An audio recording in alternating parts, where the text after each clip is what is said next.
তলবুল ইলমি ফরিদাতুন আলা কুল্লি মুসলিমিন। বিসমিল্লাহির রহমানির রহিম। আলহামদুলিল্লাহি রাব্বিল আলামিন ওয়াস সালাতু আলা সাইয়্যিদিল আমবিয়াই ওয়াল মুরসালিন ওয়া আলা আলিহি ওয়া সাহবিহি আজমাইন। আম্মা বা'দু ফাইন্না আসদাকাল হাদীথি কিতাবুল্লাহ ওয়া আহসানাল হাদী হাদী মুহাম্মাদিন সাল্লাল্লাহু আলাইহি ওয়া সাল্লাম ওয়া খায়রাল উমুরি আওয়াজিমুহা ওয়া শাররাল উমুরি মুহদাসাতুহা ওয়া কুল্লু মুহদাসাতিন বিদআহ ওয়া কুল্লু বিদআতিন দালালাহ ওয়া কুল্লু দালালাতিন ফিন-নার। حدثنا فضيلة الشيخ المفتي عبد الله الخليلابادي حفظكم الله وأكرمكم في الدارين. حدثكم فضيلة الشيخ محمد يونس الجانفوري رحمه الله تعالى عن فضيلة الشيخ محمد زكريا الكادهلوي رحمه الله تعالى عن فضيلة الشيخ محمد يحيى رحمه الله تعالى عن فضيلة الشيخ رشيد أحمد الجنجوهي رحمه الله تعالى عن فضيلة الشيخ الشاه عبد الغني رحمه الكادهلوي رحمه الله تعالى عن فضيلة الشيخ الشاه إسحاق رحمه الله تعالى عن فضيلة الشيخ المفتي عبد الله الخليلابادي حفظكم الله وأكرمكم في الدارين.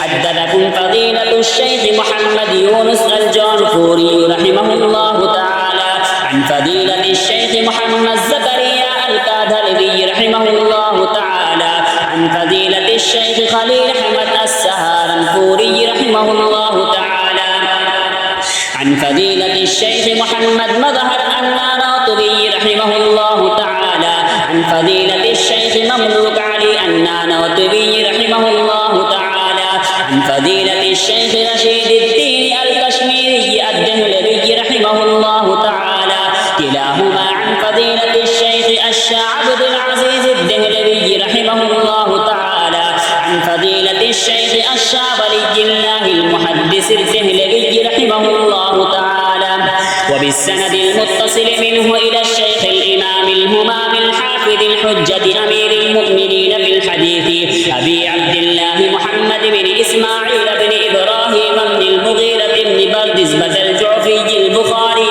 رحمه الله تعالى. اللهم انفعنا وارفعنا بعلومهم وعلومكم أجمعين آمين يا رب العالمين. أنه قال حدثنا عبدان قال حدثنا عبد الله عن يونس عن الزهري قال أخبرني عبيد الله بن عبد الله بن عتبة عن عبد الله بن عباس رضي الله تعالى عنهما أن النبي صلى الله عليه وسلم كان يسدل شعره وكان المشركون يفرقون رؤوسهم وكان أهل الكتاب يسدلون رؤوسهم وكان النبي صلى الله عليه وسلم يحب موافقة أهل الكتاب فيما لم يؤمر فيه بشيء. ثم فرق النبي صلى الله عليه وسلم رأسه.